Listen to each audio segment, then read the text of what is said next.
The orb photo? Oh, come on, dude. You haven't seen the orb photo? What? Are we crazy? How have you not seen the orb photo, man? What are you talking about? You've never seen this? This is the first time you're seeing this? This is from the first administration, the first time Trump was president. It's so awesome, dude. It quite literally is like they're visiting Saruman. Leave him alone. Donald Trump appeared at a UFC event, flanked by bullet-headed UFC CEO Dana White. Bullet-headed. And Elon Musk, who had just spent $270 million electing Trump. But there was another person there who wielded as much influence and wealth as pretty much anyone alive. Yasser al-Rumayyan, the head of the Public Investment Fund, the Saudi state-run sovereign wealth fund, which controls about $930 billion. Al-Rumayyan could claim some degree of ownership of practically everyone and everything around him that November night. From UFC, which was planning some splashy events for Saudi Arabia, to Elon Musk, whose companies had long been recipients of Saudi investment capital, and Trump himself, a stalwart Saudi ally whose political, economic, and family interests had come to depend on Saudi largesse. It's clear that Saudi Arabia has been investing in Trump and Trump world for a long time. I love the Saudis. Many are in this building. Lobbyists representing the Saudi government paid for an estimated 500 rooms at President Trump's D.C. hotel. The Live Golf Invitational. The Saudi-backed golf tour. At the Trump National Doral. Have a good time, everyone. They buy apartments from me. They spend $40 million, $50 million. Trump Tower, Jeddah. Am I supposed to dislike them? I like them very much. And foreign governments, they understand. They're dealing with the transactional president. Crown Prince, thank you very much. Thank you for being here. And now, as we head into a second Trump administration, the question is, what more do they want? How would you describe the relationship between the United States and Saudi Arabia? I think it's fine, but with me, it will be GREAT, great. The host of the FIFA World Cup 2034 will be Saudi Arabia.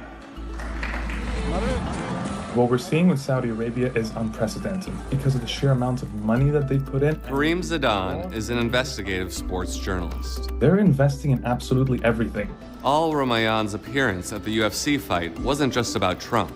Sports have become a key part of Saudi Arabia's investment and influence peddling strategy. Kareem and his colleagues at the game mapped over 910 sponsorships from Saudi entities in 2024 across the globe. There's the ownership of the Premier League's Newcastle United, the creation of Live Golf, a competitor to the PGA Tour, sponsorship for the Women's Tennis Association, backing Formula One's Aston Martin. There's MMA, esports, equestrianism, wrestling, cycling, billiards, and a potential new venture into boxing. As a matter of fact, it might be easier to list the sports that Saudi Arabia hasn't invested in. Honestly, I can't think of one at the moment. The Saudis would call it investing. Others call it sports washing. Sports washing is the deployment of sports as a means of reputation laundering. When countries use sports and major sports events, for example, to distract from human rights abuses. When Saudi Arabia invests in sports, it's really looking for geopolitical influence. It's looking to recraft its own global image. It might not reap the most significant monetary returns, but I don't think that's what they're interested in from sports. They're looking at influence, and I think they're doing a damn good job about it, as much as I don't want to say that. And this is happening with other Saudi investments too. What's your take on the unabashed expansion of the Saudi investment fund into Silicon Valley? In 2016, then Deputy Crown Prince Mohammed bin Salman, or MBS, made a well-publicized trip to Silicon Valley. The charm offensive. One of the things that he did also was get glazed up by The Atlantic. The editor-in-chief of The Atlantic, of course, is a former Israeli prison guard and was totally on board with the peace offensive, the charm offensive, as they called it. By 2018, Saudi Arabia was the single largest investor in U.S. startups.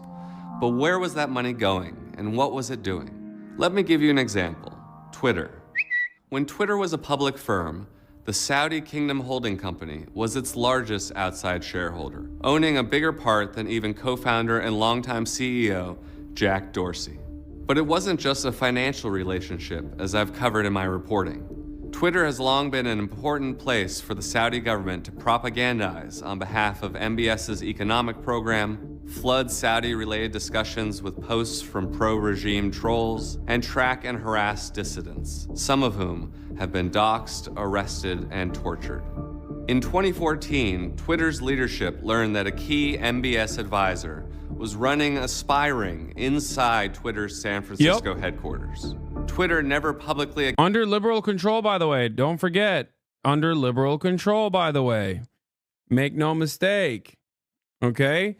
Under a liberal administration, under liberal control, all of this was happening. So that's why you have to remember when I say why I say American foreign policy is uniparty, okay? Accounted for its role in fostering the Saudi spy ring. Jack Dorsey enjoyed a chummy meeting with MBS just 6 months after the Twitter CEO had been told by the FBI that his company had an espionage problem. They weaponized their investment. By the way, dude, I mean, okay, brief moment here. Even the Pepsi is cooler in Japan. Normal thing in Japan, Pog. Doesn't taste too bad either. Used it to spy on, target, and harass critics. And they did it all without any consequences. And their investment continues today. Let's fight. So back to the fight. And another... BDS? It's not BDS, man. Shut up. God damn, won't even let me drink my freaking awful version that you got. The good thing, Diet Coke got banned, okay? Diet Coke is BDS, unfortunately, which sucks because I love Diet Coke. Now I'm drinking Pepsi and you're still yelling at me. Other guest, Elon Musk. When Twitter went private under Musk, Kingdom Holding Company rolled its shares into the new private entity and became its second largest investor after Musk. But Twitter wasn't the only tech giant receiving backing from the Saudis. In April 2023, Hasanabi, the venture capital arm of the Saudi Public Investment Fund, did something surprising. It published a list of dozens of American venture capital and private equity firms it had partnered with, showing just how widely the kingdom's money was being spread around. Tech, AI, surveillance, media. But the influence purchasing campaign doesn't end in Silicon Valley. I would like to bring up the CEO of Affinity Partners and former senior advisor to the White House, Jared Kushner. That's Jared Kushner, the husband of Trump's daughter, Ivanka. He served as a senior advisor in the first Trump administration and was everywhere. And by all accounts, he had a lot of influence on his father-in-law. But he's known for one thing above all else. It seemed as if from the get-go that Jared Kushner... He's a brilliant mind, one of the top minds of statecraft here, okay? So good. Did you get billions of dollars from the Saudis? Yeah, I didn't think so. Was charged with cultivating the relationship with the Saudis. Virginia Cantor is Chief Ethics Counsel at Citizens for Responsibility and Ethics in Washington. It appears to be that at the end of the administration, the payoff was a $2 billion investment in this investment fund. Just months after leaving the White House in 2021, Kushner's newly minted investment group, Affinity Partners, secured a $2 billion commitment from the Saudi Public Investment Fund, or PIF. The news raised a lot of eyebrows. Some next-level sleaze and grift going on right in front of our eyes. This is just putting a price tag on American foreign policy. I've been in this business 40 years. This is Jake is just Islamophobic. That's why he's saying it. Make no mistake. Jake Tapper, the one time Jake Tapper is going to be against American interests is because one, it's Trump doing it, and two, because he's anti-Trump. And two, more importantly, it's because he's doing business deals with Muslims. He can't have that. Extraordinary, unprecedented. I've never seen anything like it. The reason it was so egregious. Jake Tapper's not even pro-Israel. He just hates Muslims. He just comes across like he's pro-Israel because he's just genuinely hates Muslims so much. That's what it is. He had no experience in that field. The panel responsible for screening potential PIF investments reportedly voiced serious concerns about Kushner's lack of experience. But the board was overridden by MBS, the de facto leader of Saudi Arabia. That news raised even more eyebrows. Isn't that a nice story of friendship? Things you do for your bros? MBS proved to be a close ally to Kushner in the first Trump administration, working closely with him on various Middle East diplomatic negotiations. They worked so closely, in fact, that MBS reportedly told others he had Kushner in his pocket. It appears to be a payoff based on Mr. Kushner's dealings with the Saudi government and particularly MBS during the Trump administration. A Senate investigation found that Kushner's fund raked in $157 million in management fees, all while generating no return on investment for his clients. Jared, of course, sees no problems with the $2 billion transaction. For my critics, what I say is point to a single decision we made that wasn't in the interest. To my critics, I say, do you have $2 billion? No, I didn't think so. That's right. To my critics, I say, get your money up, not your funny up, okay? Sorry, shouldn't have been at the Istanbul embassy, okay? Wrong place, wrong time. Sometimes you get chopped up. Of America. Okay, I'll point to one. How about letting an ally kill a Washington Post columnist, Jared? What was really troubling about the assassination of Jamal Khashoggi, there was every indication. Oh, whatever, dude. $2 billion again. Again, $2 billion. Just saying, $2 billion. That it was carried out by the Saudis. Also, fake news. He was doing fake news. Who cares? Washington Post. This is ironic. This is funny because, like, this is also part of the reason why, you know, the Jeff Bezos MBS fallout happened too. Like, this is part of the reason why the Jeff Bezos MBS fallout happened. They were buddies. they were homies. And then MBS hacked his phone. MBS killed Jamal Khashoggi. Jeff Bezos was like, "What are you doing? That's a journalist that you just killed from my newspaper. You can't do that." And then MBS was like, "Hey, check this out. Boom. Pegasus software in your phone. All of a sudden, now the entire world's got your news, Jeffrey. Now your entire world's got the news, Jeffrey. Oh, you were trying to fuck on ladies. You were trying to cheat on your wife. Guess what? Now everybody knows. Okay? Now everybody knows. That leads to one of the most expensive divorces of all time, obviously, between Jeffrey Jebediah Bezos and his wife. It's just like a very funny chain of events that took place from the Jamal Khashoggi assassination. That, like, two homies, you hate to see two homies fall apart like this. You know what I mean? Over one critical assassination of an American journalist. Like, what? He's Saudi too, you know? Wait, that's why he was divorced? Yes. You want to know why you don't know about this? Even though it was, like, kind of mentioned in the media? Because Jeff Bezos literally did everything in its power to stamp it out. Okay? Every like newspaper, Daily Mail style newspaper that wrote about it had private investigators. Jeff Bezos was like, "Oh yeah, you're going to write about this story about, you know, all of this, all this embarrassing details. Guess what, dude? Have fun." He hired a private security contractor and literally monitored every single journalist and editorial staff member that dared to write about the story, which is part of the reason why there wasn't a lot of coverage on the story. I mean, it obviously got out there. It was a big deal. It's Jeff Bezos getting a fucking divorce after having a fallout with MBS and possibly having MBS, like, you know, literally hack his phone. But that's the reason why many of you are probably shocked and you're hearing about this for the first time ever. What a crazy story. Pegasus, of course, is the Israeli surveillance software that MBS used against Jeff Bezos, an American billionaire. And yeah, but since then, Jeff Bezos also got hit with the Dominican Ray, just like Mark Zuckerberg, and he's fine now. He's brolic. He trains. He's got his hot young thing, his age-appropriate wife, or not age-appropriate wife, age-appropriate girlfriend, you know? That's my goat, my king. What's NBS? MBS, Mohammed bin Salman, that guy right there. That guy who killed this guy right here.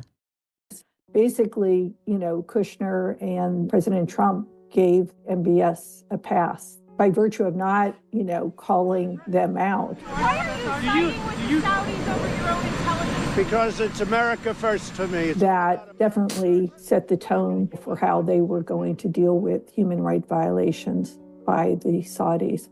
And it wasn't just that, there were other incidents. And the list is a long one. There is the use of his second presidential veto, a resolution putting an end to the U.S. military involvement in Yemen, allowing continued U.S. support to the Saudi-backed war in Yemen. There's his abandonment of the Iran nuclear deal. The United States will withdraw from the Iran nuclear deal. Saudi Arabia views Iran as one of its biggest enemies and, was very much adverse to the Obama negotiated Iran nuclear deal. And, that was disrupted as part of the Trump administration. There's the $110 billion Kushner negotiated arms deal between the U.S. and Saudi Arabia. There was a blockade involving Qatar. The president today is siding with the Saudis. The crisis critical to the U.S. Qatar, home to a key U.S. base with 8,000 U.S. service members. And so this Did you hear about the Candace Owens and Nashville school shooting connection by chance? I know you've been wrapped up in Trump stuff and traveling. Not sure you saw it. Yeah, he was a black white supremacist whose brain has been warped by 4chan. And I think in his manifesto, he even made a mention of me, but failed to write my name correctly, thank God. And said he was radicalized by Candace Owens, Nick Fuentes, me, Destiny, and also Markiplier and Mr. Beast. A lot of it is trolling. A lot of it is the trolls of an insane person. He basically mentioned like a bunch of YouTubers. No, I don't think it's fake. He said that he was backed by r/Markiplier. He was an extremely online kid who obviously was insanely mentally ill, and most likely actually trafficked in the same Discord servers that remember the Telegram group that we talked about?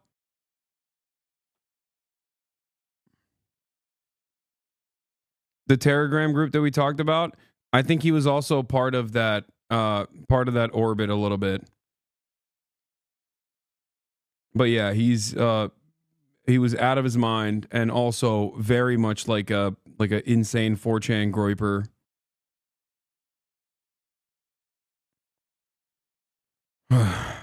Anyway.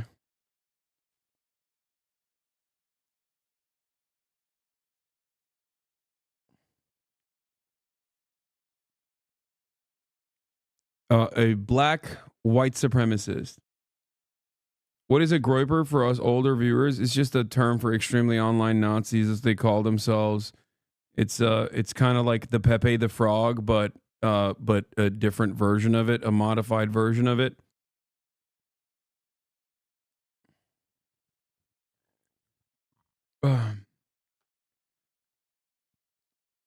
How does the Telegram still exist? Probably 20 feds next to some school shooters.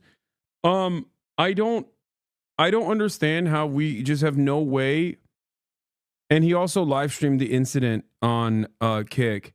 I just don't understand how we have no way of dealing with like this level of like very obvious grooming happening by insane Nazis. And it's like international too. It is an international Telegram group called Telegram that straight up just grooms mentally ill people into doing like terror attacks like this. And Meanwhile, the government is like invested in, I don't know, deporting students who are saying they're pro-Palestine. It's so psychotic to me that like you if you're a Nazi, you could just do whatever the fuck you want, dude. I swear to God. Like, it is actually insane that white nationalist neo-Nazis have done so many mass shootings now. So many. Nonstop. Like, at what point will the government go, hey, maybe we should, like, clamp down on this a little bit?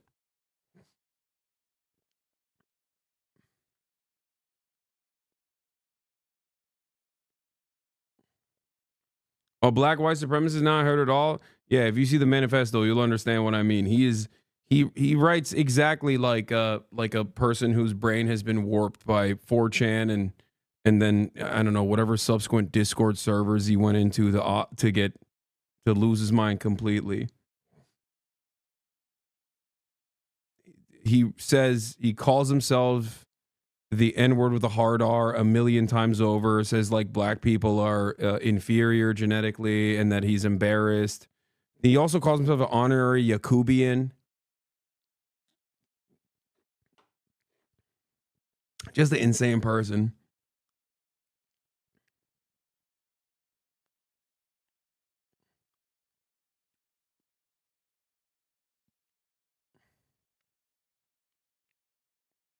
Let's continue. Unprecedented closeness is being interpreted in a new light since the 2021 investment from the Saudis to the one person who always has Trump's ear. Is it both a reward for how Kushner guided the Trump administration's foreign policy regarding Saudi Arabia in the past administration? And does it look like a payoff for how he can influence President-elect Trump in his future dealings with the Saudi Arabia? Kushner has said he won't take a formal role in the second administration, but reportedly... Dr. Yaqub, in Nation of Islam ideology, Dr. Yaqub is a black scientist with a massive brain, and he invented white people and technology. It's ridiculous, okay? Come on. And that person is not being serious when they mention Yaqub. They're memeing, which is kind of crazy to say. It's trolling. Everything is trolling. These are like suicidal, nihilistic losers who have their brains completely broken by some semblance of community they get from neo-Nazi Discord servers who have nothing to lose at that point in their own estimation. And they turn around and you know, do insane stuff like this. Like he mentioned it multiple times where he was like, he wanted to kill himself, but then, you know, he thought this would be even better to do so. And now in the process, he shot 2 girls, killed one, and the other one is in critical condition. And it's wild because, like, after the first femcell shooter, people literally were like, hey, this guy is probably also going to do a shooting. You should look into this. There were people on Twitter that were like actively posting about this guy. At FBI, you guys going to do something or let this go under the fucking radar again? Unless every shooting is a psyop and planned under your control, then you guys should arrest this R word. This person says, responding to the guy who did another shooting.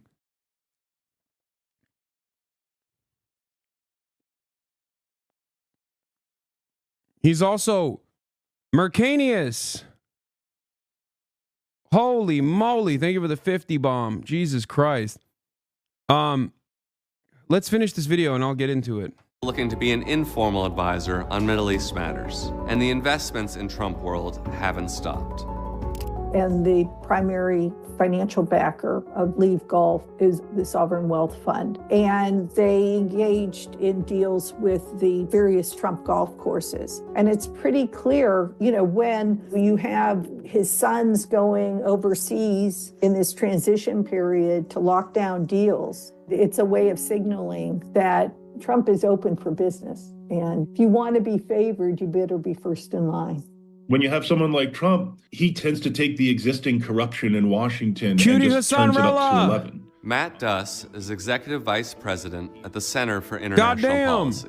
Mohammed bin Salman, when he visited the Oval Office, Thank and you for Trump the pulled out 50 that big famous ones. poster with all the different weapons that were on sale, as if it was, the side of a Good Humor truck. Here are all the various ice cream and delicious treats that are on sale. $3 billion, $533 million, $525 million. That's peanuts for you. And that was funny, but it was also, I think, a great demonstration of how Trump... Someone actually brought up a really interesting point. This is so infuriating. Right-wing conspiracy theories should be all over this shit. And that's a really interesting point that you just brought up. Right-wing conspiracy and all matter of conspiracy theories are bubblegum. They operate as a distraction, so you don't actually focus on the real actors conspiring, not in theory, but actually conspiring. This is it's alluring, it's interesting, but don't you find it very strange that conspiracy theorists oftentimes fail to comprehend the real conspiracy happening right in front of their eyes? I mean, even think about capitalism. Think about capitalism. You can sell the concept of capitalism as a conspiracy theory if you wanted to, but it's not enough. People don't want to operate on the assumption that people are just motivated by self-interest and the system is designed to churn out these results, and that all of these dealings are not happening behind closed doors, but instead happening in broad daylight in front of your eyes at Davos, at the World Economic Forum, and places like that. But that's the whole point of conspiracy theories in general. Okay? It operates as a distraction from the actual people conspiring. That's it. And also, I mean, there's obviously like partisan zealotry at play here as well. What do I mean by this? Think about Donald Trump having the Oracle CEO talk about doing mRNA vaccine research with AI. Why are people not yelling about that? Why are the anti-vaxxers freaking out about that? That's crazy. Donald Trump, who also was responsible for Operation Warp Speed, mind you. Think about this. It's just a relationship based on, okay, what are you going to buy from us? What are we going to get from this? Since 1945, the Saudi-U.S. relationship has been defined by a superpower's willingness to overlook pretty much anything its oil-rich ally did. The U.S. got another military foothold in a sensitive region and influence over global energy markets. But this alliance between an unmatched global hegemon and a repressive theocracy has corrupted both sides. I mean, there were problems with this relationship going back many years, just as there are more deep-seated problems in the way our foreign policy and our policy in general is formulated. The various avenues of influence that very, very wealthy interests have. And I think the influence that the Saudi regime has been able to garner is a reflection of that much bigger problem.